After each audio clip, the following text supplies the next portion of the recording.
हो हो. ओके. तर ख्रिस्तामध्ये सर्वांना, सर्व बंधू भगिनींना सलाम. अ, मी परमेश्वराचे आभार मानतो की देवाने मला पुन्हा एक वार या ग्रुपमध्ये परमेश्वराच्या वचनावर बोलण्याची संधी दिली, आणि ब्रदर कुणाल यांचे मी आभार मानतो की ते अधूनमधून मला या ग्रुपमध्ये बोलण्याची संधी देत असतात. तर वचनाकडे जायच्या अगोदर आपण दोन शब्दाची प्रार्थना करू आणि मग आपण पुढे जाऊया. प्रार्थना करू आपण. हे आमच्या दयाळू कृपाळू परमेश्वरा, तुला गौरवितो, तुझी स्तुती करतो, कारण की प्रभू तू चांगला आहेस, तुझी दया सनातन आहे. आणि तुझ्या चांगुलपणामध्ये प्रभू तू आमची निवड केलीस की आमचा नाश होऊ नये, तर आम्हाला सार्वकालिक जीवन प्राप्त व्हावं. आणि त्यासाठी आम्हा पाप्यांना वाचवण्यासाठी आपला एकुलता एक पुत्र तू दिलास. आणि प्रभू येशू ख्रिस्ता, तुझ्या प्रीतीबद्दल आम्ही काय म्हणावं, तर तू देव असून स्वतःला नम्र केलंस, रिक्त केलंस, या पृथ्वीवर आलास. देव असून, राजांचा राजा, प्रभूंचा प्रभू असून सुद्धा एक किरकोळ दासाचं जीवन जगलास. आणि आम्हा पाप्यांना वाचवण्यासाठी त्या वधस्तंभावरचं मरण तू सोसलंस, आणि स्वतःच्या त्या त्यागाच्या द्वारे आमचं तारण तू मिळवून घेतलंस. आपला प्राण दिलास, 3 दिवस कबरेमध्ये होतास, तिसऱ्या दिवशी मेलेल्यामधनं पुन्हा उठलास.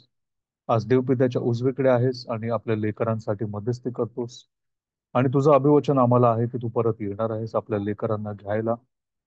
आणि शेवटपर्यंत तू येईपर्यंत तू आमच्या बरोबर आहेसच. आम्ही या सर्व अभिवचनांबद्दल आभार मानतो, आणि आभार मानतो आजच्या या सायंकाळच्या समयी आम्ही सर्वजण असे एकत्र येऊ शकलो प्रार्थनेसाठी. प्रार्थना करतो की आजची ही प्रार्थना आशीर्वादित कर. जे येणारं वचन आहे ते तुझ्या आत्म्याच्या प्रेरणेने असू दे, आणि ते आम्हा प्रत्येकाच्या संजीवनासाठी असू दे.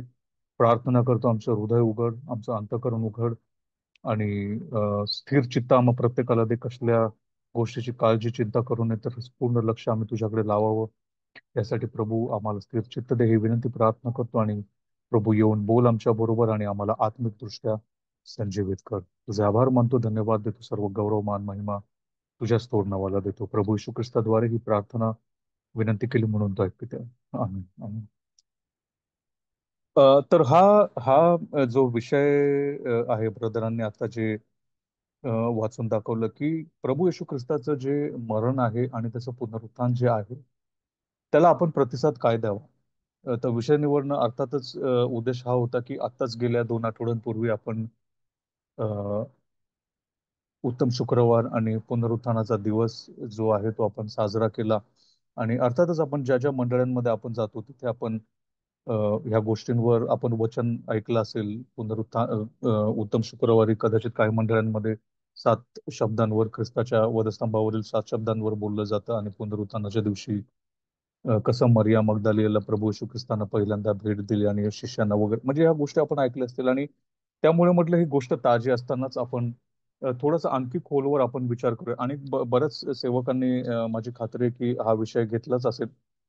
पण मी म्हटलं की माझे पण थोडेसे दोन गोष्टी आपण ह्या विषयावर बोलूया. तर जो विषय जे वचन आहे ते मी वाचतो आणि मग आपण पुढे जाऊया. तर ते वचन जे आहे 2 करिंथ 5:15. कोणीतरी वाचेल का आपल्या सर्वांसाठी? 2 करिंथ 5:15,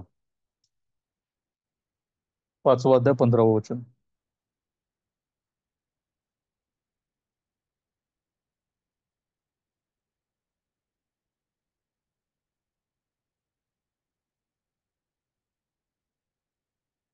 माझा आवाज येतोय ना? Yes brother. कोणीही? येस, 2 करिंथ 5:15 जर तुम्ही वाचाल तर. मी हिंदीमध्ये वाचू चालेल का ब्रदर? चालेल चालेल, नो प्रॉब्लेम. ओहो। और वह इस निमित्त सबके लिए मरा कि जो जीवित है वे आगे को अपने लिए न जिए परंतु उसके लिए जो उनके लिए मरा और फिर जी उठा। मैं इंग्लिश मध्ये पण वाचतो। And that he died for yes. All that they which live should not henceforth live unto themselves, but unto him which died for them and rose again. Thank you brother. आणि मी मराठीमध्ये वाचतो की आणि तो सर्वांसाठी, तो म्हणजे प्रभू येशू ख्रिस्त, सर्वांसाठी ह्याकरिता मेला की जे जगतात त्यांनी पुढे स्वतः करता नव्हे, तर त्यांच्यासाठी जो मेला व पुन्हा उठला त्याच्याकरिता जगावे. बरोबर पौलाने हे पत्र लिहिलेलं आहे, करिंदकरास पत्र, दुसरे पत्र. आणि त्याने हे आवाहन केलेलं आहे मंडळीला, आपल्याला. हे आवाहन 2000 वर्षापूर्वी त्यानं करिंदकराच्या मंडळीला केलं आहे, आणि तेच आव्हान आपल्याला आज ह्या काळामध्ये देखील ते लागू होतं, की प्रभू येशू ख्रिस्त सर्वांकरिता यासाठी मेला की जे जगतात, म्हणजे तुम्ही आणि मी आज आपण जे जीवन जगतो, ते त्यांनी स्वतःसाठी नव्हे, तर जो प्रभू येशू ख्रिस्त आपल्यासाठी मेला आणि पुन्हा उठला, त्याच्याकरिता जगावं. आणि त्यामुळे हा प्रश्न आणि हे जे आव्हान आहे, तेच आव्हान मी आपल्या सर्वांना करू इच्छितो. आणि आपल्या मनामध्ये मी एक प्रश्न सोडू इच्छितो, की काय खरंच आपण इथे जे आव्हान केलेलं आहे, की जो तुमच्यासाठी मेला व पुन्हा उठला त्याच्यासाठी जगावं, तसं जीवन आपण जगतोय का? बरोबर, हा प्रश्न आपण स्वतःला विचारणं गरजेचं आहे, आपण पारखणं गरजेचं आहे. कारण की त्याच्यावर अवलंबून आहे आपलं देवाबरोबरचं नातं आणि आपलं पुढे काय होणार. बरोबर, हे फार महत्वाचं आहे. आपण जी वाट आज धरलेली आहे, जी जीवन आपण जगतोय, ती कुठली वाट धरलेली आहे? बरोबर. आणि किती गंभीर आहे हे, याचं जर तुम्हाला सांगायचं म्हटलं तर प्रभू येशू ख्रिस्त लुकामध्ये म्हणतो एका ठिकाणी, की तुम्ही मला प्रभू प्रभू म्हणता, पण मी जे तुम्हाला सांगतो ते तुम्ही ऐकत का नाही? हे प्रभूचे उद्गार आहेत. बरोबर, लुकाचा तुम्हाला जर रेफरन्स हवाय, तर लूक 6 मध्ये मला वाटतं 46 वचन आहे. एकच मिनिट, मी त्याचा रेफरन्स सांगतो तुम्हाला. लूक 6 आणि त्याच्यामध्ये 46, बरोबर. तुम्ही मला प्रभू प्रभू म्हणता, पण मी जे सांगतो ते का करत नाही? हे प्रभू येशू ख्रिस्ताचे उद्गार आहेत. बरोबर, ही एक गोष्ट झाली. दुसरी गोष्ट मत्तय 7 मध्ये आपल्याला सगळ्यांना माहिती आहे, की प्रभू येशू ख्रिस्त म्हटलं, की सातवा अध्याय मी ते वाचतो 2 वचनं, की अ, मला प्रभूजी प्रभूजी नाही का, मला 21 पासून पुढे, मला प्रभूजी प्रभूजी असे म्हणणाऱ्या प्रत्येकाचा प्रवेश स्वर्गाच्या राज्यात होईल असे नाही, तर जो माझ्या स्वर्गीय पित्याच्या इच्छेप्रमाणे वागतो त्याचा होईल. इथे तीच तिथे जे ख्रिस्त लुकामध्ये म्हटलं, की मला प्रभू प्रभू तुम्ही म्हणता, पण मी जे सांगतो ते तुम्ही ऐकत नाही. आणि इथे वॉर्निंग आहे, की मला प्रत्येक जण जो प्रभूची प्रभूची म्हणतो, तो प्रत्येक जण स्वर्गाच्या राज्यात प्रवेश त्याचा होईलच असं नाही, तर जो माझ्या स्वर्गीय पित्याच्या इच्छेप्रमाणे वागतो. आणि पुढे त्यांनी काही अ, उदाहरणं दिलेली आहेत कशा प्रकारची लोक. त्या दिवशी पुष्कळ जण मला म्हणतील, प्रभो प्रभो, आम्ही तुझ्या नावाने संदेश दिले. म्हणजे नुसते साधारण लोक नाही, तर संदेश दिले. बरोबर, आज मी पण इथे संदेश देतोय. आज इथे अनेक आज जगामध्ये लोक आहेत की जे संदेश देतात, तुझ्या नावाने भूते घालवली, हे मोठं काम आहे, व तुझ्या नावाने पुष्कळ महत्कृत्य केली नाहीत काय? ते प्रभूला सांगतायत, आम्ही तुझ्या नावाने संदेश दिले, भूतं काढली, महान कृत्य केली. तेव्हा मी त्यांना, म्हणजे प्रभू येशू ख्रिस्त म्हणतोय, की मी त्यांना स्पष्ट सांगेन, की मला तुमची कधीच ओळख नव्हती. अहो अनाचार करणाऱ्यांनो, माझ्या पुढून निघून जा. ख्रिस्त सरळ म्हणतोय, की मला तुमची कधीच ओळख नव्हती. अहो अनाचार करणाऱ्यांनो, माझ्या पुढून निघून जा. अनाचार करणाऱ्यांनो म्हणजे पाप करणाऱ्यांनो, म्हणजे ही लोक जरी संदेश देत होते, जरी भूत काढत होते, जरी महत्कृत्य करत होते, पण कुठेतरी त्यांच्या जीवनामध्ये एक परिवर्तनाचं, एक नवीन जन्म आहे, एक परिवर्तन आहे. आणि त्याच्यामध्ये जे पश्चातापी जीवन आहे, स्वतःला नाकारणं आणि बरोबर एक शुद्ध जीवन जगणं, ते नव्हतं त्यांच्यामध्ये. आणि त्यामुळं देवानं त्यांची सेवा जी आहे ती नाकारली, आणि त्या लोकांनाच नाकारलं. बरोबर, मला छोटीशी गोष्ट आठवते उत्पत्तीमध्ये, की जिथे कायन आणि हाबेल बरोबर भाव होते, आणि आपल्याला पाहायला मिळतं की दोघांनी अर्पण देवाकडे आणलं, आणि हाबेलाचं अर्पण देवानं मान्य केलं आणि कायनाचं अर्पण मान्य केलं. आणि तिथे आपल्याला पाहायला मिळतं की देवानं कायन ह्या व्यक्तीला नाकारलं होतं, त्यामुळे त्याचं अर्पण नाकारलं. हाबेल हा व्यक्ती स्वीकारला होता देवानं, बरोबर, आणि त्यामुळे त्याचं अर्पण स्वीकारलं. त्यामुळे मी काय आणतो नव्हे, म्हणजे माझी सेवा नव्हे, तर मी व्यक्ती काय आहे ते परमेश्वर बघतो. लक्षात ठेवा. बरोबर, बऱ्याचदा आपल्याला असं असतं की बाबा मी सेवा करतोय, आणि लोकांना आपल्याला सांगायला आवडतं की मी अशी सेवा करतो, तशी सेवा करतो, पण वचन क्लिअरली सांगतं, आणि खुद्द ख्रिस्ताच्या तोंडून आपण पाहायला मिळतं, की सेवा दुसरं आहे. पहिली गोष्ट, एक व्यक्ती म्हणून मी कसा आहे, एक व्यक्ती म्हणून काय मी, जसं आता आपण, जो आपला विषय आहे की अ, जो त्यांच्यासाठी मेला आणि पुन्हा उठला, त्याच्याकरिता स्पष्ट वचन सांगतं, स्वतःकरिता नव्हे तर त्याच्याकरिता जगावं. खरंच आपण प्रभू येशू ख्रिस्तासाठी जगतोय का? का आपण स्वतःसाठी जगतोय? म्हणजे काय, तर प्रभू येशू ख्रिस्ताला आपण आपलं जीवन दिलेलं आहे का? आपला प्रभू आपण मानतोय का? बघा, आपण तोंडाने प्रभू प्रभू म्हणतो, जसं वचनामध्ये आपण पाहिलं, सगळेजण प्रभू म्हणतात बरोबर. Lord Jesus, praise the Lord, बरोबर. आणि प्रेज द लॉर्ड आपण बोलतो, मंडळीमध्ये जातो. पण ती ही हा जो वेळ आहे, म्हणजे समजा आपण रविवारी 2 तास मंडळीमध्ये घालवत असू, आठवड्यामध्ये एखादा बायबल स्टडी असेल तर तिथे एखाद तास घालवत असू, अशा प्रकारच्या मीटिंगमध्ये थोडा वेळ घालवत असू, ती मीटिंग झाल्यानंतर माझं जीवन मी कसं जगतो ते महत्वाचं आहे प्रेरणा. कारण की कसं आहे, ह्या मीटिंग्स ज्या असतात तिथे सगळेजण आपण आपला एक वेगळा मुखवटा घालून येतो. लक्षात ठेवा, मी एकदम स्पष्ट बोलणारा व्यक्ती आहे, बरोबर. आपण मंडळीमध्ये येतो तर मी बाहेर जसा वागतो, बऱ्याचदा आपण बाहेर खूप अ, रागाने, काही लोक खूप रागामध्ये जगतात, जीवन खूप रागिष्ट असतात. सतत भांडणं, सतत राग, शिव्यागाळ करणं, खोटं बोलणं, काही व्यसनं असतात, मनामध्ये काही विचार वासना असतात. पण मंडळीमध्ये जेव्हा येतो आपण तेव्हा आपण मुखवटे घालून येतो की मी संत आहे देवाचा. मग ते 2 तास कसे बसे आपण काढतो, कारण की लोक बाहेरून बघत असतात. आणि मग आपण बाहेर गेलो, आमेन म्हटलं, आपण सगळ्यांना प्रेज द लॉर्ड केलं, चप्पल घालून बाहेर पडलं की मग आपण कसे, मी माझ्या मनाप्रमाणे जगायला. आणि अनेकांचं जीवन आज असं आहे, दुःखाची गोष्ट आहे की आमेन म्हणून आपण मंडळीतनं त्या प्रार्थनेमधनं बाहेर पडलं की मग मी वाटेल ते बोलायला मोकळा, मी वाटेल ते करायला मोकळा, वाटेल तसं वागायला मी मोकळा, मी माझ्या मनाचा, माझ्या जीवनाचा राजा मालक मी आहे, मला कोणी काही बोलू शकत नाही, अशा प्रकारचं जीवन आहे. आणि प्रियांनो, असं जर आपलं जीवन असेल तर मग आपण स्वतःला फसवलंय. आणि मग आपल्याला न्यायाच्या दिवशी ते ऐकायला मिळेल की आपल्याला ते ऐकायला मिळेल की दूर व्हा माझ्यापासून अहो अनाचार करणारा. आणि म्हणून आपल्याला पारखणं गरजेचं आहे सतत स्वतःला, की आपण काय खरंच आपण ख्रिस्तामध्ये आहोत का, बरोबर. आणि मी एकदम डायरेक्ट विषयालाच हात घातला, पण थोडस एक मागे आपण जाऊया की ख्रिस्ताचं वधस्तंभावर मरणं आणि पुनरुत्थान. काय गरज होती की ख्रिस्ताला वधस्तंभावर जाणं, बरोबर. आपण पाहतो की परमेश्वरानं केवळ शब्द तो बोलला आणि सगळी सृष्टी अस्तित्वात आली, बरोबर. इतकं सामर्थ्य आहे त्याला. पण जेव्हा तुमच्या आणि माझ्या तारणाचा विषय आला, त्यावेळेस काय गरज होती की प्रभू येशू ख्रिस्ताला, म्हणजे देवाला, प्रभू येशू ख्रिस्त खुद्द देव आहे, की त्या देवाला स्वर्ग सोडून या पृथ्वीवर यावं, एक 33 साडे 33 वर्ष पवित्र जीवन जगावं. आणि अक्षर तो दासासारखाच जगला. त्याचा जन्म गायच्या गोठ्यामध्ये झाला. एकदा एक व्यक्ती ख्रिस्ताला म्हटला की मला तुमच्या बरोबर यायचं, तर ख्रिस्त म्हटलं की खोकडाच बेळ आहेत, पक्षाच घरटे आहेत, पण मनुष्याच्या पुत्राला डोकं टेकायला जागा नाही. ज्या देवानं ही सगळी सृष्टी बनवली, ख्रिस्तच अर्थात ज्याने सगळं बनवलं, तो म्हणतो की ह्या माझ्या निर्मितीमध्ये मलाच डोकं टेकायला जागा नाही. आणि इतकी वर्ष त्याची परीक्षा झाली, बरोबर. तो सतत परीक्षा त्याची होत होती. आणि शेवटी त्याला त्या वधस्तंभावरचं भयंकर असं मरण त्याला सोसावं लागलं.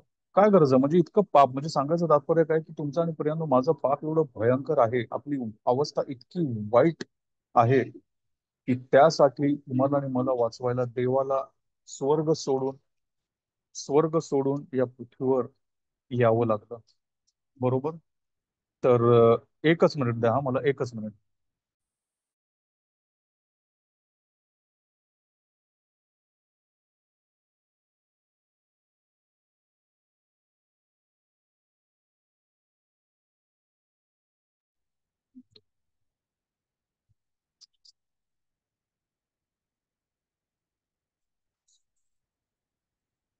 क्षमा करा, माझी मुलं मध्ये आली होती, सॉरी. तर जसं आपण ऐकलं, बरोबर, की आपली अवस्था एवढी वाईट आहे की आपण स्वतःला वाचवू शकत नाही. आणि देव सुद्धा नुसतंच क्षमा होवो, जसं प्रकाश होवो आणि प्रकाश झाला आणि सगळं काय त्याने बनवलं, तसं तितकं सोपं नाही की क्षमा होवो आणि क्षमा झाली. म्हणून देवाने जुन्या करारामध्ये नाही का की नियमशास्त्रामध्ये जनावरांचं अर्पण वगैरे दिलेलं नियमशास्त्रामध्ये. आणि ते एक एक छाया होतं पुढे काय परमेश्वर करणार होता. ती जी जनावरं मारली जायची वगैरे नाही का, त्याच्यामध्ये एक ख्रिस्ताची छाया होती की ख्रिस्ताला काय करावं लागणार आहे, बरोबर. तर त्यामुळे एक छोटस काही काही वचन आपण वाचूया आणि मग आपल्याला कळेल की आपली अवस्था काय आहे आणि त्यामुळे का का देवाला खाली यावं लागलं. इफिस्करस पत्र आणि त्याचा 2रा अध्याय आणि पहिली 2 वचनं कोणी वाचेल का?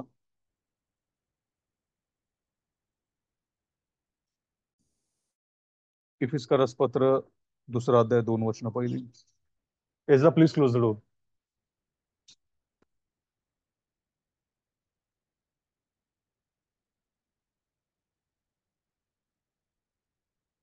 Efes 2:2. नसेल तर मी वाचतो पटकन आपला वेळ वाचवायला. तुम्ही आपले अपराध व आपली पातके यामुळे मृत झालेला होता.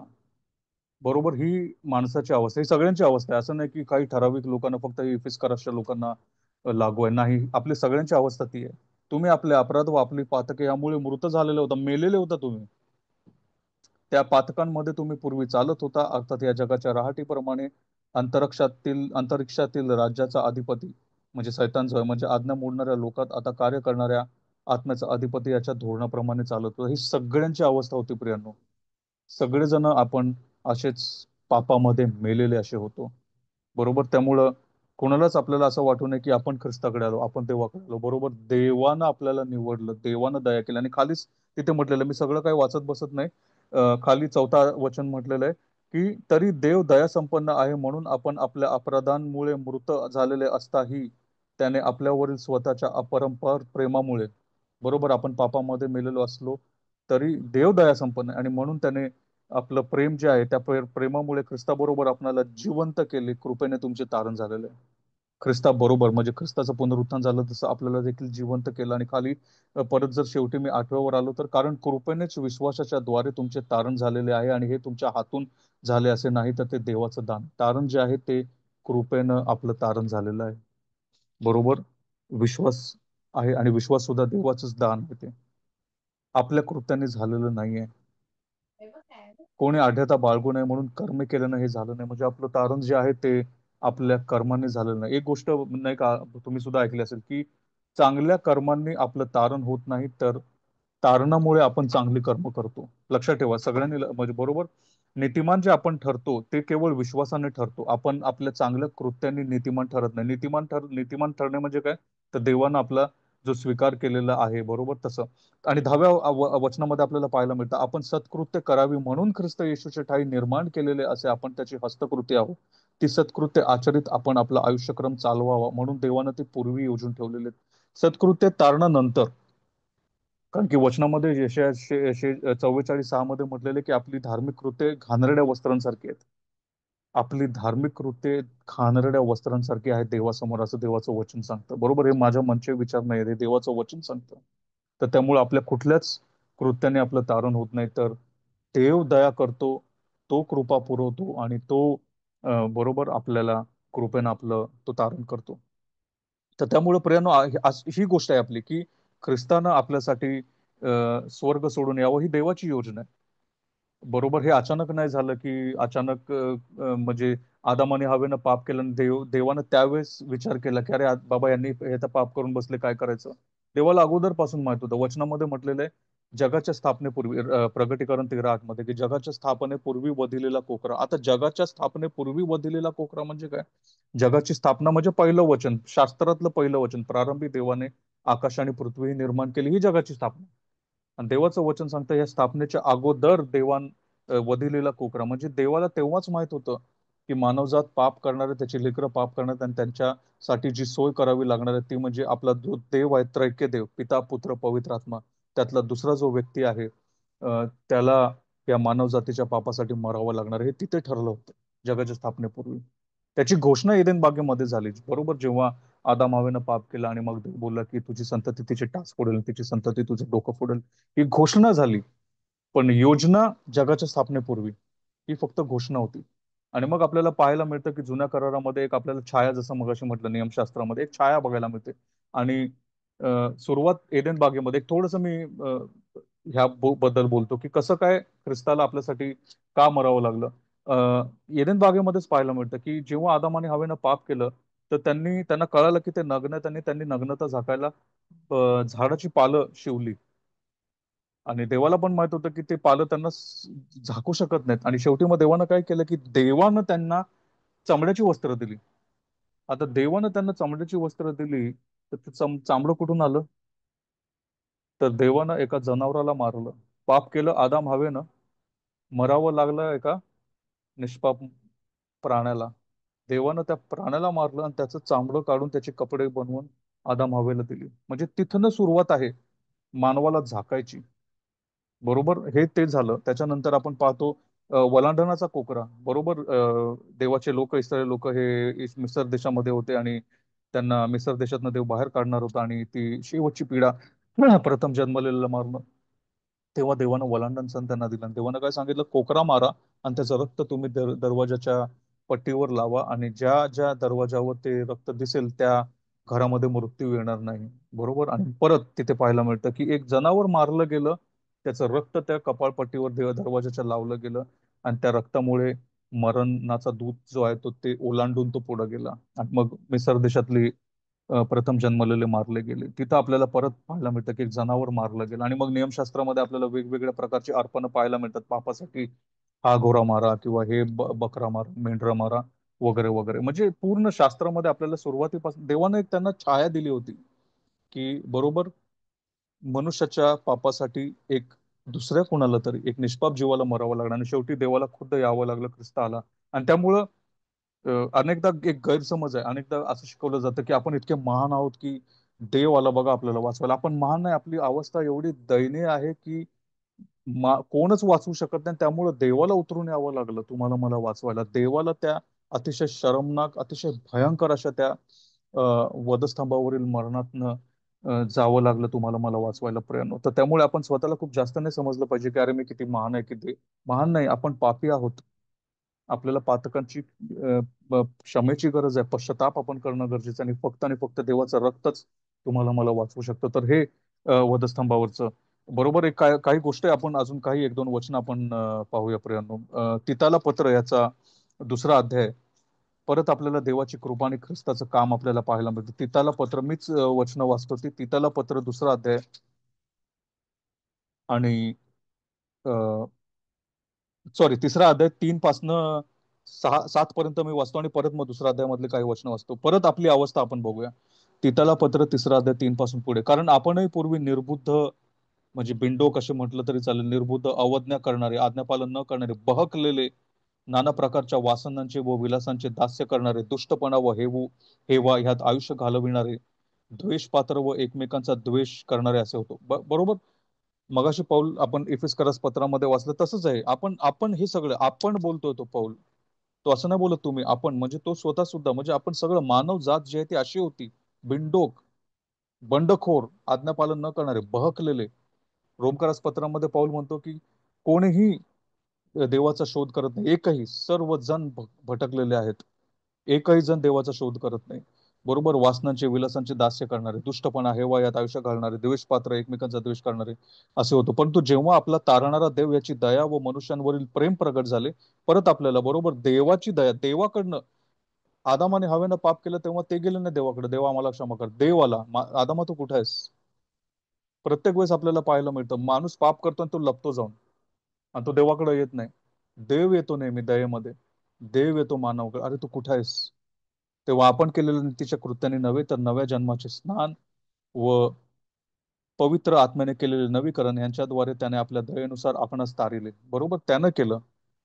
आपण केलेल्या नीतीच्या कृत्याने नव्हे तर नव्या जन्माचं स्नान व पवित्र आत्म्याने केलेले नवीकरण यांच्याद्वारे त्याने आपल्या दयेनुसार आपणास तारिले. त्याने तो आत्मा आपला तारणारा येशू ख्रिस्त याच्याद्वारे आपल्यावर विपुलपणे ओतलाय, यासाठी की आपण त्याच्या कृपेने नीतिमान ठरून आशा धरल्याप्रमाणे युगानुयुगाच्या जीवनाचे वारीस व्हावे. आपल्याला देवानं आपल्या राज्याचं वारीस करून ठेवलेलं आहे. बघा कुठल्या कुठे आणलंय आपण. बरोबर. वचनामध्ये आता आपण वाचलो एफिसकरस पत्रामध्ये, आपण पापामध्ये मेलेलो असे होतो. देवाच्या क्रोधाचे वैरी असं म्हटलेलं आहे. देवाचे शत्रू म्हटलेले आहे. आणि देवाचे शत्रू कुठे? क्रोधाची प्रजा नरकाच्या योग्यतेच्या, तिथनं आपण देवाच्या राज्याचे वारीस आपण झालो. म्हणजे कुठून देवानं आपल्याला कुठे आणून ठेवलंय. आणि हे केवळ आणि केवळ त्यानं स्वतः त्याच्या कृपेनं, त्याच्या प्रेमानं केलेलं आहे आणि ते प्रेम त्यानं आपल्यावर ख्रिस्ताच्या द्वारे ओतलेलं आहे, दाखवलेलं आहे. प्रभू येशू ख्रिस्तानं आपलं प्रेम आपल्यावर दाखवलेलं आहे. स्वर्ग सोडून पृथ्वीवर येऊन त्या वधस्तंभावरचं मरण सोसून मरण आणि पुनरुत्थान याच्याद्वारे ख्रिस्तानं आपलं प्रेम दाखवलेलं आहे. बरोबर. दुसरं एक अध्याय मागं जर आपण गेलो, दुसरा अध्याय, तर त्याच्यामध्ये बघा काय लिहिलेलं आहे. दुसरा अध्याय 11 पासून 14 पर्यंत मी वाचतो. कारण सर्व माणसांना तारण देणारी देवाची कृपा प्रगट झाली आहे. बरोबर. सर्व माणसांना तारण देणारी देवाची कृपा प्रगट झाली आहे. परत तारण आणि कृपा.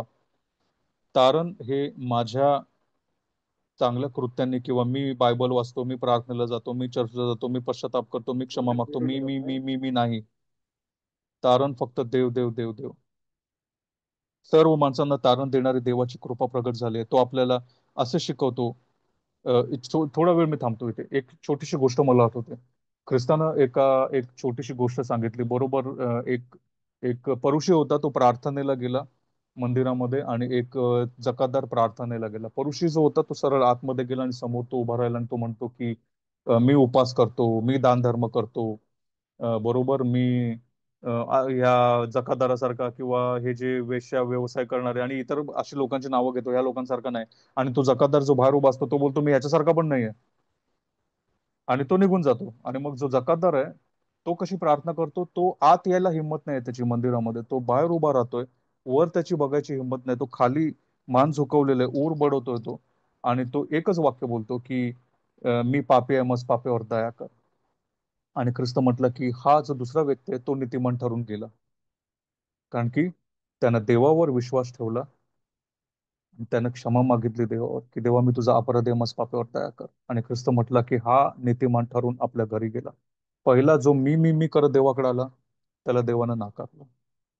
बरोबर. परत आपण इकडे येऊया, कारण सर्व माणसांना तारण देणारी देवाची कृपा प्रगट झाली आहे.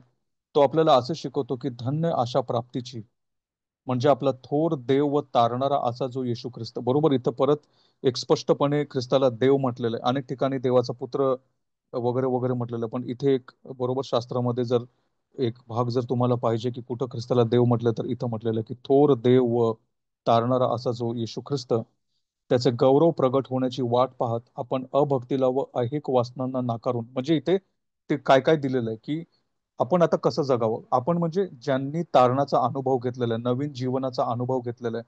वचनामध्ये 2 Corinthians 5:17 मध्ये काय सांगितलेलं आहे की जो कोणी आता ख्रिस्ताच्या ठाई आहे तो आता नवीन व्यक्ती झालेला आहे, जुनं ते होऊन गेलं. खरंच आपण नवीन व्यक्ती झालोय का? हा आपण प्रश्न विचारायचा. आपण बघूया ना काय अपेक्षा आहे. थोर देव व तारणारा असा जो येशू ख्रिस्त, त्याचे गौरव प्रगट होण्याची वाट पाहत आपण अभक्तीला, अभक्ती अभक्ती म्हणजे जे देवाच्या विरुद्ध जीवन आहे, अभक्तीला व ऐहिक वासना, ऐहिक म्हणजे जगिक वासनांना नाकारून सांप्रतच्या युगात, आजच्या युगात मर्यादेने, नीतीने व सुभक्तीने वागावे. कसं वागावं? मर्यादेने. आपल्याला स्वतःवर मर्यादा असावी. बरोबर. नीतीने, नीतिमत्वाने आपण वागावं व सुभक्तीने, बरोबर, देवाच्या भक्तीमध्ये आपलं जीवन जगावं. बरोबर. ही अपेक्षा आहे. त्याने स्वतःला, म्हणजे ख्रिस्ताने स्वतःला आपल्याकरिता दिले. ह्यासाठी का दिलं त्याने? की यासाठी की त्याने खंडणी भरून आपल्याला सर्व स्वैराचारापासून मुक्त करावे. ख्रिस्तानं आपल्याला खंडणी भरून विकत घेतलं. आणि कशानं खंडणी ती दिली? स्वतःच्या रक्ताने. आपण एक वचन वाचणार आहोत. स्वतःच्या रक्तानं ती खंडणी भरून आपल्याला स्वैराचारापासून मुक्त करावं. बघा, पापांची नुसती क्षमा नाही, ख्रिस्तानं वधस्तंभावर जे केलं, आपलं पाप त्याच्यावर लादण्यात आलं. आणि बरोबर, येशू ख्रिस्त, चौथा शब्द काय की माझ्या देवा तू माझा त्याग का केला. आता हा ख्रिस्त तुम्ही विचार करा, ज्या ख्रिस्ताबद्दल देवानं साक्ष दिली होती की हा माझा परमप्रिय पुत्र आहे, याविषयी मी संतुष्ट आहे, अशी 2 वेळा ख्रिस्तानं देवानं साक्ष दिली होती. हा माझा परमप्रिय पुत्र आहे, याविषयी मी संतुष्ट आहे. पण वधस्तंभावर काय अवस्था झाली बघा. त्या वधस्तंभावर जेव्हा तुमचं माझं पाप त्या ख्रिस्तावर लादण्यात आलं, तेव्हा ज्या पुत्राविषयी परमेश्वर संतुष्ट होतात त्या पुत्राला त्यानं नाकारलं, सोडलं. इतकं आपलं पाप भयंकर आहे. म्हणून तो प्रभू येशू ख्रिस्त तो ओरडला, माझ्या देवा तू माझा त्याग का केला. पहिला शब्द आहे की हे बापा यांना क्षमा कर, कारण की हे काय करतात ते कळत नाही. हे बापा म्हणजे एक पिता पुत्राचा संबंध आहे, दृढ आहे. पण पाप लादण्यात आला आणि त्यामुळे ते संबंध तुटला. आणि मग हे बापा म्हणण्यापेक्षा माझ्या देवा तो बोला, माझ्या देवा तू माझा त्याग का केला. आणि परत शेवटचा शब्द काय की हे माझ्या बाप पित्या, मी आपला आत्मा तुझ्या हाती सोपवतो. परत तो संबंध प्रस्थापित झाला. पण मध्ये जे आहे आपलं पाप लादण्यात आलं होतं, त्यामुळं पित्यानं आपला क्रोध त्याच्यावर ओतला होता. आणि ख्रिस्त नाही का आदल्या रात्री गेत्सेमाने बागेमध्ये देवाला बोलला होता की होत असेल तर हा प्याला मजपासून टळो. हा प्याला म्हणजे काय? तो क्रोधाचा प्याला, पित्याचा क्रोध. आणि तेव्हापासनं विभक्ती. ख्रिस्तानी देव कायम एक, बरोबर, परमेश्वर पिता आणि एकच. पण त्या क्षणी जेव्हा आपलं पाप होतं त्यावेळेस मात्र पित्यानं पुत्राला सोडलं होतं, कारण की आपलं पाप एवढं भयंकर आहे, त्यामुळे त्याला ओरडावं लागलं होतं, माझ्या देवा. इतकं पाप आपलं भयंकर आहे. पण इथे मग आपल्याला वचन सांगतंय की त्यानं आपल्याला स्वैराचारापासून मुक्त केलेलं. नुसतंच पापांची क्षमा नव्हे, तर पापाची सत्ता मोडून काढलेली आहे.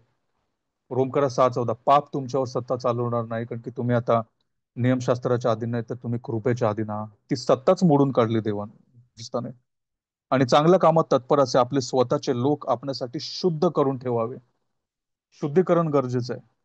बरोबर, आपलं शुद्धीकरण गरजेचं आहे. आपण वाटेल तसं वागू शकत नाही, वाटेल तसं विचार करू शकत नाही. आपण ख्रिस्ताच्या रक्ताने विकत घेतलेले आहोत. माझ्यावर अधिकार आता माझा नाही तर ख्रिस्ताचा. म्हणून वचनामध्ये आपण मगाशी 2 Corinthians 5:15 की जे तुम्ही इथून पुढे जगतात ते तुम्ही स्वतःसाठी नव्हे, तर जो तुमच्यासाठी मेला व पुन्हा उठला त्याच्यासाठी तुम्ही जगावे. कारण की त्यानं आपल्या रक्तानं आपल्याला विकत घेतलेलं आहे. माझ्यावर मालकी हक्क माझा नाही तर देवाचा. बऱ्याचदा, बरोबर, मी सुरुवातीला जसं म्हटलं, आपण बऱ्याचदा असे जगतो की मी माझ्या जीवनाचा मालक आहे, मी राजा आहे माझ्या जीवनाचा, आणि त्यामुळे मला कोणी काय बोलू शकत नाही, मी वाटेल तसं जगणार, कोणी काय बोलायचं नाही. बरोबर, पण वचनामध्ये आपल्याला पाहायला मिळतं की मला ख्रिस्तानं आपल्या रक्तानं विकत घेतलेलं आहे, आणि त्यामुळं माझ्यावर मालकी हक्क त्याचा आहे. तो माझा प्रभू आहे. जर मी ख्रिस्ताला प्रभू म्हणतो, तर प्रभू म्हणजे तो माझा मालक आहे, आणि मी त्याचा दास आहे, आणि त्यामुळं माझ्यावर मालकी हक्क त्याचा आहे, आणि त्यामुळं मला त्याच्या इच्छेप्रमाणे जगलं पाहिजे. आणि त्याची इच्छा चांगली आहे, प्रियानो, लक्षात ठेवा. बऱ्याचदा आपल्याला वाटतं आपण आपल्या इच्छेप्रमाणे वाटेल तसं जगलो ते चांगलं आहे.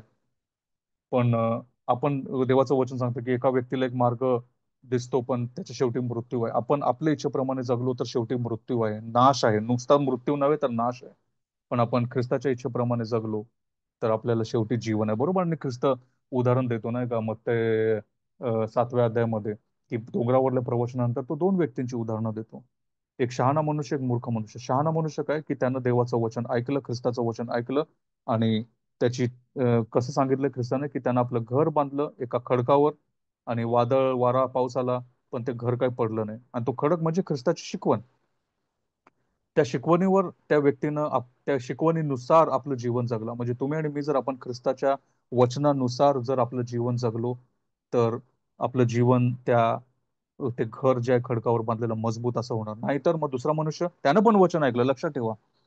असं नाही की फक्त पहिल्या व्यक्तीनं वचन ऐकलं, दुसऱ्यानं पण वचन ऐकलं, पण त्याचा प्रतिसाद काय होता, तर त्यानं ते नाकारलं. आणि त्यामुळे वचन काय म्हणतंय, की त्यानं जे घर आहे ते वाळूवर बांधलं, आणि त्यामुळे त्याच्यावर देखील वारा वादळ पाऊस आला, आणि ते घर पडून गेलं, त्याचा नाश मोठा होता, असं वचन सांगतं. आज प्रियांनो, आपण देवाच्या वचनाला प्रतिसाद कसा देतो? आज ख्रिस्तानं आपल्यासाठी जे केलेलं आहे, वधस्तंभावरचं मरण आणि पुनरुत्थान, त्याला आपण काय प्रतिसाद देतोय? त्याला आपण प्रभू म्हणतोय, पण आपण आपल्याच इच्छेप्रमाणे जगतोय? का त्याला आपण जर प्रभू म्हणतोय, तर त्याला प्रभुत्वाचा जो हक्क आहे तो आपण त्याला दिलाय का? हे आपल्याला विचार करणं फार गरजेचं आहे, प्रियांनो. कारण की तिथे जर आपण चुकलो तर आपला नाश आहे शेवटी. आपल्याला देव आयुष्यभर आपल्याला वाटत राहील, अरे आपण जगलो, आपण चर्चला गेलो, सगळं केलं, पण शेवटी मगाशी वचन वाचलं मत्तय 7, त्याप्रमाणे कदाचित ऐकावं लागेल, दूर व्हा माझ्यापासून, मी तुम्हाला ओळखत नाही, अहो अनाचार करणाऱ्यांनो. तर त्यामुळे आज जर देवाचं वचन आपण ऐकतोय, आज जर आपण बंडखोरीमध्ये जगतो, तर आपल्याला हे कळायला पाहिजे की देव आज देखील दयेच्या राजस्थानावर बसलेला आहे, कृपेच्या राजस्थानावर तो बसलेला आहे. आज पण देवानं मला संधी दिलेली आहे. जर मी बंडखोरीचं जीवन जगतो तर आज आपण क्षमा मागावी. जोपर्यंत आज म्हटलेला वेळ आहे तोपर्यंत तुम्ही तारण साधून घ्या, असं म्हटलेलं आहे. आपण क्षमा मागू शकतो आणि देवाकडे बोलू शकतो, देवा माझं पाप्यावर दया कर, आणि तू जे विपुलतेचं जीवन मला दिलेलं आहे. बरोबर, ख्रिस्त म्हटलं योहान 10:10 मध्ये की चोर येतो तो चोरी, घात आणि नाश करायला येतो, पण मी तुम्हाला जीवन आणि तेही विपुलतेचं जीवन द्यायला आलोय. विपुलतेचं म्हणजे बँक बॅलन्स खूप होईल, मोठं घर गाडी वगैरे नव्हे. विपुलतेचं म्हणजे सा आत्मिक समृद्धी, पवित्र आत्म्याने भरलेलं जीवन, पाप सत्ता चालवत नाही. आपण देवाच्या अधिकाराखाली, देवाच्या वचनानुसार नम्रतेचं जीवन जगणार, आणि मग अशा लोकांना परमेश्वर वापरतो आपल्या सेवेसाठी, कार्यासाठी. अशा प्रकारचं जीवन. बरोबर, काही 1-2 वचनं वाचूया आणि मग आपण आपला विषय संपूया. करिंथकरास पहिलं पत्र आणि त्याचं 6वं अध्याय, आणि त्याचं अ, 19 आणि 20, मीच वाचतो वेळ वाचवायला. करिंथकरास पहिले पत्र 6वं अध्याय 19 आणि 20. तुमचे शरीर तुम्हामध्ये वसणारा जो पवित्र आत्मा देवापासून तुम्हाला मिळाला आहे त्याचे मंदिर आहे, हे तुम्हाला ठाऊक नाही काय? बरोबर, आपलं हे जे शरीर आहे ते देवाच्या पवित्र आत्म्याचं मंदिर आहे, हे तुम्हाला ठाऊक नाही काय? आणि तुम्ही स्वतःचे मालक नाही. बघा किती स्पष्ट वचन आहे. मी जे काही सांगतोय ते माझ्या मनचं सांगत नाही, वचनातनं सांगतोय. आणि तुम्ही स्वतःचे मालक नाही. मी वाटेल तसा, माझ्या इच्छेप्रमाणे, मला जसं वाटतं तसं जगायला मला तो अधिकार नाही आहे. तुम्ही स्वतःचे मालक नाही, कारण तुम्ही मोलाने विकत घेतलेले आहात. तुम्ही मोलाने विकत, आणि ते मोल काय, तर ख्रिस्ताचं रक्त, जिवंत देवाचं रक्त. तुम्ही मोलाने विकत घेतलेले आहात, म्हणून तुम्ही आपल्या शरीराने देवाचा गौरव करा. या शरीराला आपण ताब्यामध्ये ठेवलं पाहिजे. पौल एका ठिकाणी म्हणतो की मी स्वतःच्या देहाला कुदळतो, बरोबर, जेणेकरून मी स्वतः शिकवून नापसंतीस उतरलेलं ठरू नये. बरोबर.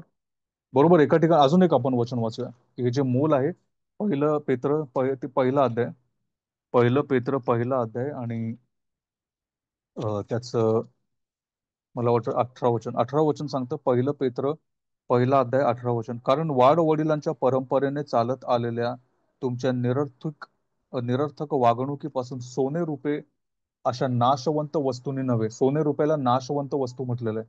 आज आपल्याला सोने रुपये म्हणजे खूप मौल्यवान वाटतं. आपण खर्च करतो सोने, कुठे वॉल्ट मध्ये ठेवा, कुठे काय ठेवा. पण वचन सांगते की नाशवंत आहेत गोष्टी.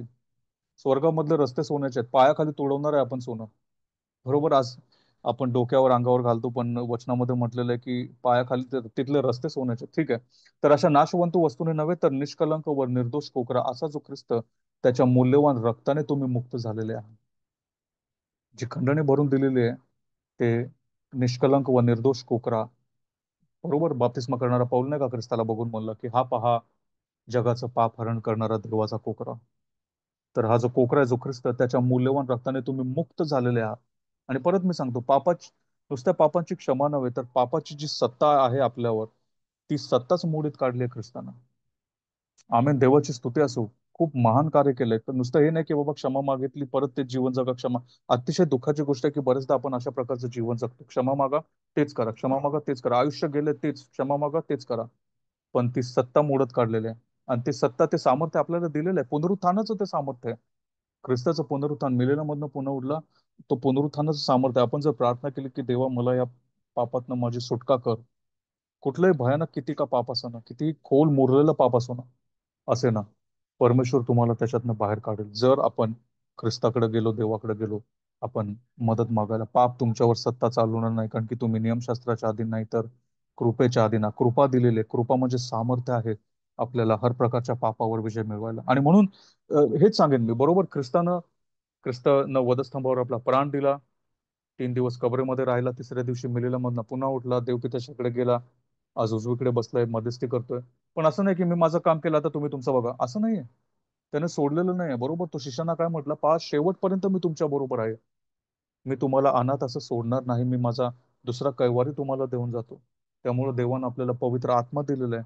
आज ज्या वचनाचं मनन आपण करतोय, वचन दिलेलं आहे, कृपा दिलेली आहे, मंडळी दिलेली आहे. ज्या मंडळीमध्ये अशा प्रकारे आपण मंडळीमध्ये येतो, तर आपल्याला वचन ऐकायला मिळतं, संतांची सहभागिता आपल्याला मिळते, सगळं काय दिलेलं आहे. एक वचन छोटंसं वाचतो मी, मला आठवतंय, 2 पेत्र, की असं आपल्याला वाटायला नको की देव देव हे म्हणत नाही की बाबा मी माझं काम केलं, आता तुम्ही तुमचं बघून घ्या. नाही. पेत्राचे 2 पत्र पहिला अध्याय, त्याच्या 3 वचनात काय लिहिलंय, ज्याने तुम्हाला आम्हाला आपल्या गौरवासाठी व सात्विकतेसाठी पाचारण केले. बघा परत, गौरवासाठी व सात्विकतेसाठी, शुद्ध. देव म्हणतो जसा मी पवित्र आहे तसे तुम्ही पवित्र व्हा. मी वाटेल तसं जीवन जगायला मोकळा नाहीये. गौरवासाठी व सात्विकतेसाठी पाचारण केले, त्याच्या ओळखीच्या द्वारे त्याच्या ईश्वरी सामर्थ्याने जीवनास व सुभक्तीस आवश्यक असलेल्या सर्व गोष्टी आपल्याला दिलेल्या आहेत. कशासाठी? जीवनास व सुभक्तीस, म्हणजे आपण आत्ताचं जे जीवन जगतोय, आणि ते जीवन मला सुभक्तीचं जीवन, एक ख्रिस्ताचा भक्त म्हणून, ख्रिस्ताचा अनुयायी. आपण स्वतःला ख्रिस्ती म्हणतो, म्हणजे ख्रिस्ती म्हणजे ख्रिस्ताचे अनुयायी. अनुयायी म्हणजे ख्रिस्ताच्या मागे चालणारे. त्याच्या मागे चालणारे म्हणजे नुसते मागे चालणारे नाही, तर अनुसरणारे, ख्रिस्तासारखं वागणारे. रोमकरस पत्र 8व्या अध्यायामध्ये म्हटलेलं आहे की देवानं आपल्याला निवडून ठेवलेलं आहे, जेणेकरून आपण ख्रिस्तासारखं व्हावं. आपल्याकडे जास्त वेळ नाही म्हणून मी सगळे रेफरन्सेस वाचत नाही, पण 8व्या अध्यायामध्ये 29 आणि 30 मध्ये म्हटलेलं आहे की देवाने आपल्याला पूर्वीच अ, योजून, आपल्या पूर्व ज्ञानानुसार, बरोबर, आपल्याला निवडून ठेवलेलं आहे, नेमून ठेवलेलं आहे की आपण त्याच्या पुत्राच्या प्रतिमेसारखं व्हावं, ख्रिस्तासारखं व्हावं. आणि इथे दिलंय की जीवनास व सुभक्तीस आवश्यक असलेल्या सर्व गोष्टी आपल्याला दिलेल्या आहेत, देवानं दिलेल्या आहेत. खरंच आज आपण प्रार्थना जर आपण स्वतःची पारखली, आणि आपण पारखावं सगळ्या गोष्टी, आपण जी प्रार्थना करतो, आपल्या इच्छा, आकांक्षा, जीवन कसं जगतो, सगळं काही पारखावं आपण. आणि खरंच आपण आपला कल जो आहे जीवनाचा, तो खरंच ख्रिस्ताकडे आहे, देवाकडे आहे, देवाच्या राज्याकडे आहे, का त्याच्या विरुद्ध आहे. बरोबर. ते पारखायला कुठे सांगितलं ते पण मी तुम्हाला सांगतो, ते पण वचन वाचतो, 2 Corinthians 13:5. 2 Corinthians 13:5 वचन काय लिहिलंय, की तुम्ही विश्वासात आहात किंवा नाही याविषयी आपली परीक्षा करा. प्रत्येकाला कोणालाही विचारलं चर्चमध्ये जाणारा तो बोलेल की मी बिलीवर आहे, प्रत्येक जण. पण वचन काय सांगतं, पारखा तुम्ही तुम्ही विश्वासात आहात किंवा नाही याविषयी आपली परीक्षा करा, आपली प्रतिती पहा. येशू ख्रिस्त तुमच्या ठाई आहे असे तुम्ही स्वतः संबंधाने समजताना, नाहीतर तुम्ही पसंतीस उतरलेले नाही, नापसंतीस तुम्ही ठराल. ख्रिस्त तुमच्या ठाई आहे की नाही, आणि ख्रिस्त जर एखाद्या व्यक्तीच्या ठाई आहे तर ती व्यक्ती देवाला समर्पित जीवन जगणार. ख्रिस्त जर एखाद्या व्यक्तीच्या ठाई आहे तर ती व्यक्ती प्रीती करणार, क्षमा करणार, खोटं बोलणार नाही, अ, शिवीगाळ करणार नाही, व्यसन करणार नाही, दारू, सिगरेट, गुटखा वगैरे वगैरे, काही असो, वासनाचे गुलाम असणार नाही. बघा, पाप असेल, मी असं नाही म्हणत की पापविरहित, सगळ्यांमध्ये पाप आहे. पण ते पाप कमी कमी कमी कमी होत जाणार, आपण पश्चाताप करत जाणार, आणि आपल्या जीवनातलं पाप कमी कमी कमी, म्हणजे शुद्धीकरणाची आपली वाटचाल. सतत सतत आपण वाचतोय सात्विकता सात्विकता, बरोबर. तर शुद्धीकरण आपलं होत राहणार. कारण की आणि का गरजेचं, कारण की देवाची लेकरं जे आहेत, जसं मी मगाशी म्हटलं, रोमकरास 8:29 आणि 30 मध्ये म्हटलेलं आहे की ख्रिस्ताच्या प्रतिरूपाप्रमाणे व्हावं, असं यासाठी देवानं आपल्याला नेमलेलं आहे की ख्रिस्त आपल्यामध्ये वाढावा. आणि ख्रिस्त जेव्हा एखाद्या व्यक्तीमध्ये वाढतो तर तो सात्विक होत जातो, तो नम्र होत जातो, तो पवित्र होत जातो, त्याच्या बोलण्यामध्ये एक सात्विकता येते, त्याच्या बघण्यामध्ये सात्विकता येते, त्याच्या विचारांमध्ये सात्विकता येते. वाईट विचार आले तर लगेच काढतो, अरे मी कसं विचार करू असे वाईट. आणि आपण जर आपल्या विचारांना जर आळा घातला तर कृतीमध्ये येणारच नाही. आपलं हृदय जर स्वच्छ असलं, कारण की ख्रिस्त म्हटलं की हृदयातनं सगळ्या गोष्टी बाहेर येतात. तर हृदय जर आपण स्वच्छ ठेवलं, प्रार्थना करून ख्रिस्ताकडे बोलू की ख्रिस्त तुझ्या रक्तानं माझं हृदय स्वच्छ कर, आणि तसं जर आपण जगलो तर जिभेदार वाईट येणारच नाही, खोटं येणारच नाही कधी. तर ह्या सात्विकतेसाठी आपल्याला पाचन, एक शेवटचं आव्हान, एक अजून एक छोटंसं वचन वाचतो मी आणि मग थोडक्यामध्ये संपूया. 2 तिमोथी आणि 2रा अध्याय, त्याच्यामध्ये पण काय लिहिलं बघा, सगळ्या गोष्टी ह्या. आणि हे फार सांगणं गरजेचं आहे असं मला वाटतं. तुम्ही म्हणत असाल की हा बाबा आला आणि सतत नुसतं वॉर्निंग वॉर्निंग, चेतावणी चेतावणी पण ते तितकं महत्वाचं आहे प्रियांनो. कारण की आपण नुसतं जर मंडळीमध्ये जातो आणि नुसतं हेच जर आपण ऐकतो की देव तुमच्यावर प्रसन्न आहे, देव तुम्हाला खूप आशीर्वाद देणार, चंगाई भरपूर येईल, तर कुठेतरी आपण सत्य ऐकत नाही, आणि कुठेतरी आपण देवाची जी इच्छा आहे आपल्या लेकरांसाठी, कारण की ख्रिस्त म्हटलं की सत्य तुम्हाला समजेल आणि सत्य तुम्हाला बंधमुक्त करेल. तर सत्य हे आहे, आपण स्वतःला पारखावं, आणि जे आपल्यामध्ये पाप आहे, उणेपण आहे, आणि आहोतच आपण, प्रत्येक जण पाप आहे, उणेपण जे आहे ते आपण पश्चाताप करून आपण ते सोडावं. बघा, काही वचनं एक दोन मी रेफरन्स देतो आणि मग आपण संपूया. 2 तिमोथी 2:19, तथापि देवाने घातलेला स्थिर पाया टिकून राहतो, त्यावर हा शिक्का मारलेला आहे, प्रभू आपले जे आहेत त्यांना ओळखतो. बरोबर, परमेश्वर आपल्या लेकरांना विसरत नाही. एक वेळ तुम्ही आणि मी विसरू, पण परमेश्वर आपल्या लेकरांना कधीही विसरत नाही. प्रभू आपले जे आहेत त्यांना ओळखतो, आणि जो कोणी प्रभूचे नाव घेतो त्याने अनीतीपासून किंवा पापापासून दूर राहावे. तुम्ही आणि मी जर आपण प्रभू म्हणतो तोंडाने, प्रभू येशू, प्रेज द लॉर्ड, प्रभूचं जर नाव घेतो तर आपण पापापासून दूर राहिलं पाहिजे, असं देवाचं वचन सांगतं. आणि म्हणून आपल्याला पश्चाताप करायला आव्हान केलेलं आहे. ख्रिस्ताची सेवा बघा, ख्रिस्तानं सुरुवात जी आपल्या सेवेची केली, तो काय पहिला बोलला, पश्चाताप करा कारण की स्वर्गाचे राज्य जवळ आलेलं आहे. एका ठिकाणी तो बोलला, तुम्ही जर पश्चाताप केला नाही तर तुमचाही अशाच प्रकारे नाश होईल. बरोबर, एक वचन, सुंदर वचन, मला गेल्या दिवसांमध्ये खूप ते प्रभावी वाटतंय की प्रीतीबद्दल. प्रीती, आपल्याला वाटतं की देव जर माझ्यावर प्रीती करतो तर देव मला खूप आशीर्वाद देईल, खूप भरपूर देईल, चंगाई देईल, माझे सगळं कुटुंब, सगळं सगळं छान छोक असणार, सगळं चांगलं असणार. पण वचन काय मला सांगतंय हे पण आपण आपल्याला समजणं गरजेचं आहे की देव जर प्रीती करतो तर तो काय करतो. आणि मी अपेक्षा करतो की कोणीतरी वाचावं माझ्यासाठी, मीच वाचतो मगासपासून, त्यामुळे मला असं वाटतं की किती जण ऐकतात मला माहित नाही, पण कोणीतरी वाचा प्लीज. प्रगटीकरण 3:19 वाचा प्लीज.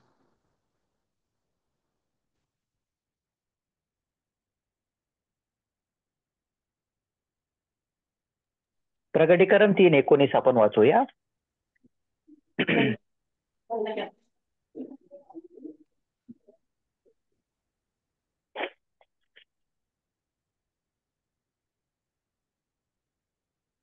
जितक्यांवर मी प्रेम करतो तितक्यांचा निषेध करून त्यांना शिक्षा करतो. म्हणून आस्था बाळगा आणि पश्चाताप करा. बरोबर. हे वचन बघा कसं आहे. मला एक खूप अद्भुत वाटलं गेल्या दिवसांमध्ये वाचताना. हे म्हटलं हे काय आहे? प्रभू येशू ख्रिस्त काय म्हणतो बघा, जितक्यांवर मी प्रेम करतो तितक्यांचा निषेध करून त्यांना शिक्षा करतो. आपल्याला नेहमी असं वाटत राहतं की अरे परमेश्वर प्रेम करतो म्हटल्यावर मला नाही का आजार बरे करेल, भरपुरी देईल, किंवा हे करेल ते करेल, सगळं चांगलं. इथे काय वचन आहे? देवाचं वचन. आणि म्हणून वचन आपण बघा प्रियांनो, हे फार महत्वाचं आहे. हे सजीव सक्रिय करणारं वचन आहे. आपण आपल्या मनाने बऱ्याचदा आपल्या मनाने आपण देवाला एका असं आपण देवाला एका बरोबर एक प्रतिमा दिलेली आहे की देव असा आहे, असा आहे, असा आहे. पण वचनातनं आपण पारखलं पाहिजे की आपला देव कोण आणि त्याचं कार्य कसं आहे. जितक्यांवर मी प्रेम करतो तितक्यांचा निषेध करून त्यांना शिक्षा करतो. कशासाठी शिक्षा करतो? की आपल्याला शुद्ध करायला. म्हणून आस्था बाळग आणि पश्चाताप कर. बघा पश्चातापाचं आव्हान आहे. जितक्यांवर तो प्रेम करतो त्यांना पश्चाताप करायला सांगतो. 2 पेत्र 3:9 मीच वाचतो. बरोबर. तिथं पण काय लिहिलंय बघा की देवाची इच्छा काय आहे बघा. 2 पेत्र 3:9, कित्येक लोक ज्याला विलंब म्हणून म्हणतात तसा विलंब प्रभू आपल्या वचनाविषयी करत नाही, तर तो तुमचे धीराने सहन करतो.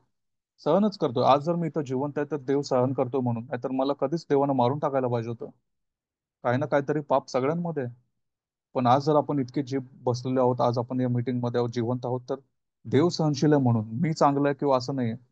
तो सहनशील आहे. तो धीरानं सहन करतोय. कोणाचा नाश व्हावा अशी त्याची इच्छा नाही, तर सर्वांनी पश्चाताप करावा अशी इच्छा आहे. देवाची इच्छा एकच आहे की आपण पश्चाताप करावा. का देवाची इच्छा ती आहे? कारण की आपण दररोज विचारांच्या द्वारे, बोलण्याच्या द्वारे, कृतीच्या द्वारे, कुठल्या ना कुठल्या द्वारे आपण पाप करतो, देवाला दुखावतो. आणि त्यामुळे देवाचं वचन सांगतं की दररोज आपण पश्चाताप करावा. आता जसं वचनामध्ये आपण ऐकलं, देवाची प्रीती काय आहे? तर तो ज्यांच्यावर प्रीती करतो त्यांना तो शिक्षा करतो, त्यांचा निषेध करतो. आणि तो त्यांना सांगतो की तू आस्था बाळग, आवेश आणि पश्चाताप कर. तर प्रेरणू, आज मी एवढंच सांगणार आहे की गेल्या दिवसांमध्ये आपण इतकी वर्ष झालं आपण बरोबर वधस्तंभ, पुनरुत्थान आपण पाळतो, साजरा करतो. आणि पण त्या फक्त ऐतिहासिक गोष्टी नाही आहेत, ऐतिहासिक घटना नाही आहेत की बाबा इतिहासामध्ये 2000 वर्षापूर्वी ती घटना झाली आणि आज मी फक्त ती आठवण करून फक्त मी ते नाही का साजरं करावं आणि मग माझं जीवन मी कसंही जगतो. तसं जसं इतर आपण धर्मीय बघतो की बाबा त्यांचे जे सण आहेत ते पाळतात आणि मग आपलं जीवन आपल्या हिशोबाने जगतात. तसं तुम्हाला आणि मला ती सूट नाहीये प्रिया. त्या घटना आहेत, त्या आपल्यासाठी झालेल्या आहेत. आपल्यासाठी प्रभू येशू ख्रिस्त वधस्तंभावर गेला, त्याचं पुनरुत्थान झालं. पुनरुत्थान झालं म्हणजे देवानं एक संमती बरोबर एक, तो जर मरून राहिला असता, त्याचं पुनरुत्थान झालं नसतं नसतं तर त्याचा अर्थ हा असता की देवानं त्याचं जे अर्पण आहे ते मान्य केलं नाही. पण त्याला उठवून देवानं हे पुरावा दिला की मी माझ्या पुत्राचा त्याग अर्पण जे आहे ते मी मान्य केलेलं आहे. त्याचं निर्दोष निष्कलंक अर्पण ते मी मान्य केलेलं आहे आणि त्याच्या पुनरुत्थानामुळे आपण नीतिमान ठरलो, बरोबर रोमकरस पत्रामध्ये म्हटलेलं आहे. तर प्रियांनो, आज जे आपण जीवन जगतोय ते स्वतःसाठी जगतोय. आपण मगाशी वाचलं की तुम्ही स्वतःचे मालक नाही, तुम्ही मोलाने विकत घेतलेले आहे. तर काय जर मी ज्या प्रभूला, प्रभू येशू ख्रिस्ताला प्रभू म्हणतो, त्याला मी प्रभू त्याला त्या प्रभुत्वाचा हक्क मी त्याला दिलाय का? बरोबर, तुम्ही जर त्याला प्रभू म्हणता तर तुम्ही अनैतिकपासून दूर राहावं असं वचन आपण ऐकलं. तर परमेश्वर करो की आपलं जे ख्रिस्ती जीवन आहे, जे जीवन ख्रिस्तानं आपल्या रक्तानं विकत घेतलेलं आहे. आणि ख्रिस्तानं आपले काही तास विकत घेतलेले नाहीत, तर आपला जीव, आत्मा, शरीर, आपलं सगळं जीवन, सगळं काही ख्रिस्तानं विकत घेतलेलं आहे. आपलं काही स्वतःचा मालकी हक्क राहिलेला नाही. सगळं काही ख्रिस्ताचं आहे. आपली लेकरं, बाळ, पत्नी, पती, सगळं सगळं सगळं काही, घर, सगळं सगळं ख्रिस्ताचं आहे. मग ते आपण ख्रिस्ताच्या देवाच्या गौरवासाठी, त्याच्या राज्यासाठी वापरतोय. तर सगळं माझं, मी माझं माझं ठेवलेलं आहे. आणि फक्त 2 तास मी तुला देतो, मी येऊन माझी हजेरी लावतो आणि मग मी वाटेल तसं जगायला मोकळं आहे. खूप गंभीर विषय आहे हा प्रियांनो. कारण की हे जर आपल्याला आता कळालं आणि त्याला आपण समर्पण करून असं जीवन जगलो, तर उद्या आपल्याला नीतिमत्वाचा मुकुट परमेश्वर देईल. अतिशय सुंदर प्रकारे आपलं स्वागत होईल स्वर्गामध्ये. नाहीतर मग देव न करो आपल्याला असं ऐकायला मिळेल की दूर व्हा माझ्यापासून आव्हानाचार करणार. पण असं न हो, आपण पारखूया वचनामध्ये जे आव्हान केलेलं आहे की तुम्ही स्वतःला पारखा. खरंच येशू ख्रिस्त तुमच्यामध्ये आहे की नाही याची पारख करा. आणि जर आपण कमी पडलो तर वचनामध्ये जे आव्हान वारंवार आहे, पश्चाताप करा, पश्चाताप करा, पश्चाताप करा. तर पश्चाताप करूया आणि देवाबरोबर आपला समिट करूया. कारण की देव आपला प्रेमळ आहे. त्या प्रेमामध्येच त्यानं आपल्या पुत्राला पाठवलं. आज देखील तो आपल्यावर प्रेम करतो. आणि वचनामध्ये आपण वाचलं सर्व आध्यात्मिक आशीर्वाद आपल्याला दिलेले आहेत सुभक्तीचं. जीवन जगण्यासाठी. तर परमेश्वर करो आपल्याला ते सुभक्तीचं जीवन जगायला सहाय्य करो, आशीर्वाद देऊ आणि आपल्याला मदत करू. आमेन. परमेश्वर आजचं मनन आशीर्वादाचं करू आणि तुम्हा सर्वांना आशीर्वाद देऊ. कोणी प्रार्थना करेल तर बरं होईल.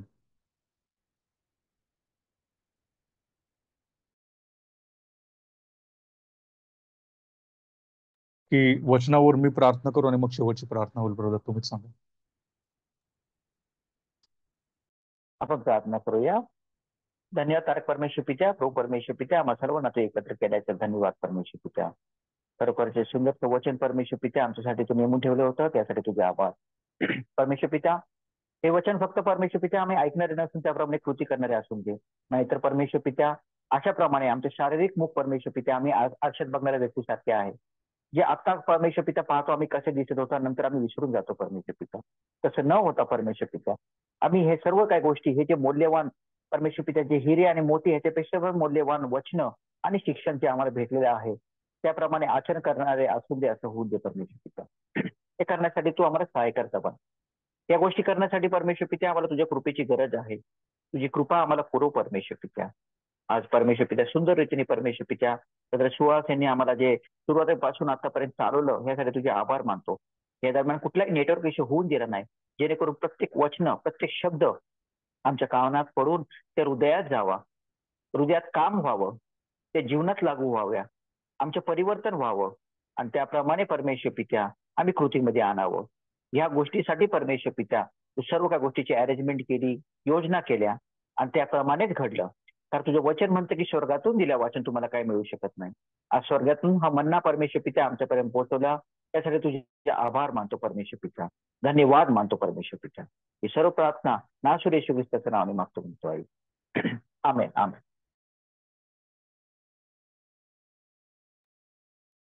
आमेन. प्रेज द लॉर्ड सर्वांना. मी परमेश्वराच्या नावाला पुन्हा एकदा धन्यवाद मानतो आणि खरोखरच आजचे जे सुंदरचे वचन जे ब्रदरने आपल्या सुरुवातीपासून आतापर्यंत चालवलं, त्यासाठी जिवंत परमेश्वराचे आभार मानतो. आणि खरोखरच हे किती महत्वाचं आहे ना, की आपल्या जीवनात आपण पश्चाताप करावा. कारण येशू ख्रिस्ताने, देवानी परमेश्वराने क्लिअरली सांगितलं की तुम्ही पवित्र व्हा म्हणजे मी तुम्हाला स्वीकाराल. कारण अपवित्र गोष्ट त्याला चालत नाही. आणि रोज वारंवार कळत न कळत आणि जाणून बुजून असं भरपूर पाप आपण करत असतो. आपल्या इंद्रियाद्वारे आपण पाप करतो, नाही का? आणि त्याच्यामुळं भरपूर वेळा आपल्याला ठाऊकी नसतं की आपण पाप करतोय. काही वेळेस आपल्याला वाटत पण नाही की हे देखील पाप आहे. तर आपला जुना स्वभाव जो आहे तो आपल्याला ह्या गोष्टी पटवून देत नाही.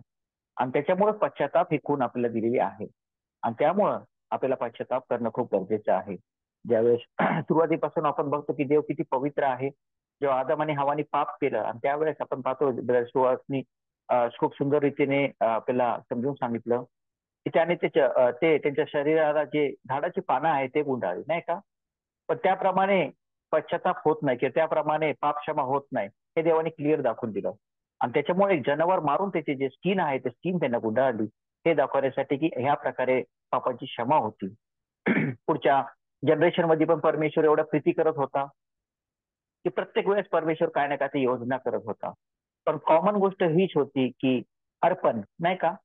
आणि त्याच्यानंतर देवांची जे जे आधीच नेमून ठेवलं होतं, जसं ब्रदरांनी खूप सुंदर रीतीने सांगितलं की घोषणा आधीच झाली होती, नाही का?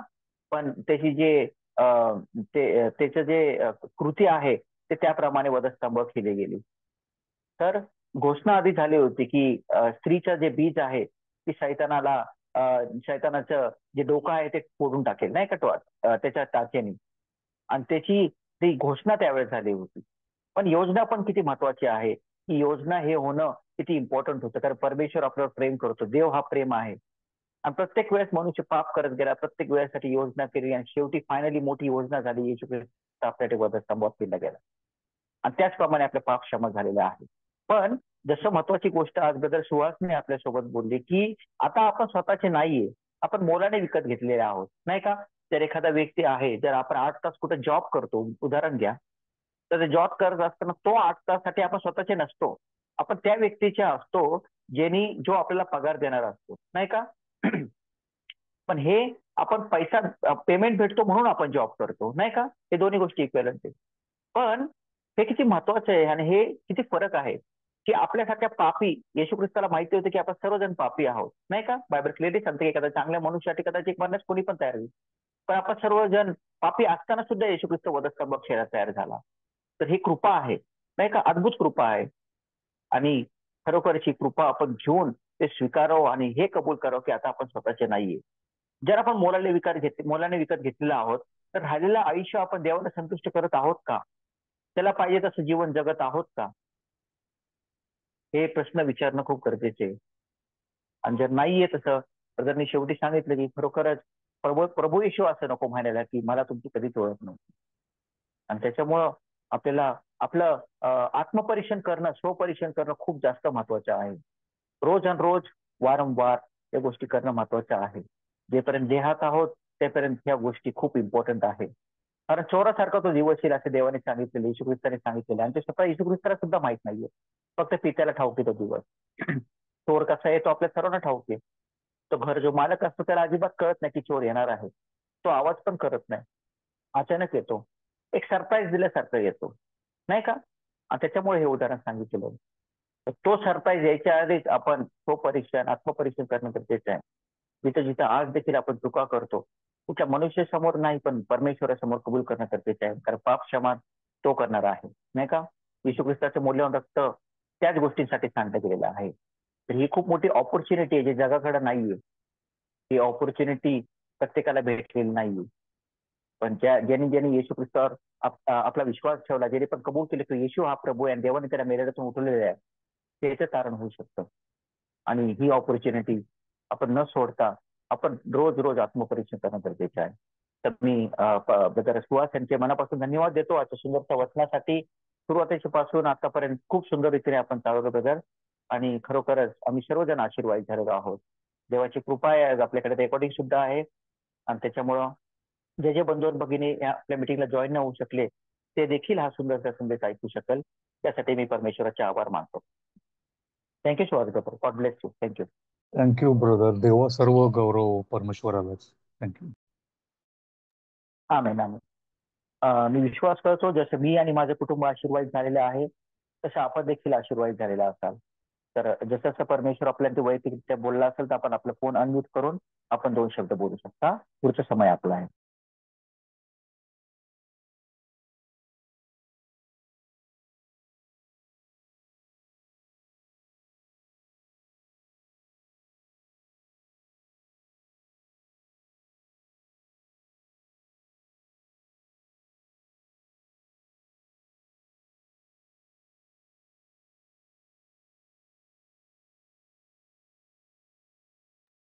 कोणाला काय बोलायचं असेल तर बोलू शकता.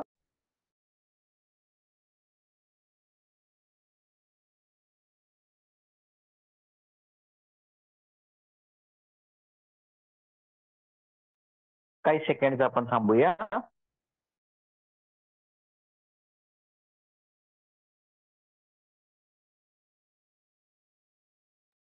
ओके. मी असं समजतो कोणाला काय बोलायचं नाहीये. आता आपण शेवटच्या प्रार्थनेकडे जाणार आहोत. ब्रदर पॉल आपण आहात ना? Praise Lord brother. Praise Lord, praise Lord Paul brother. 2च मिनिटं ब्रदर. कोणाची काय प्रार्थना विनंती असेल तर प्लीज सांगू शकता.